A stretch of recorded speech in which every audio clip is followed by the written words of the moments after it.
तो hey guys नमस्ते, welcome to my blog. आजको बिहान पनि पानीले सुरुवात भयो। आज पनि पानी परिरहेको थियो अनि आज चाहिँ नास्तालाई ब्रेक गरेर नुहाएर टक्क ऐनातिर हेर्दै आज कामतिर निस्के। तल पुगेर के हेर्छु भनेपछि आज पनि हाम्रो एक्टिभा चाहिँ गिलै भएको थियो।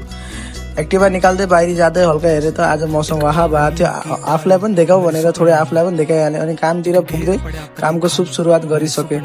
अनि धेरै अरूले सोच्दै हुनुहुन्छ म कहाँ काम गर्छु के काम गर्छु भनेर। आज मेरो काम पनि हजुरहरूलाई देखाउँदैछु म के काम गर्छु भनेर। म चाहिँ गर्छु 4P टिचिङ अनि म चाहिँ पान मार्क्सिसको हिरा लगाउँछु। हजुरहरूलाई सिक्नु छ भने मलाई कन्ट्याक्ट गरे पनि हुन्छ। अनि फेसबुकमा हेर्नुहुन्छ भने लाइक सब्सक्राइब गरिदिनु, युट्युबमा हेर्छु भने पनि लाइक सब्सक्राइब गरिदिनु। यो चाहिँ मेरो हिरा हो, हेर्नु कसरी गरिरहेको छु म काम भनेर।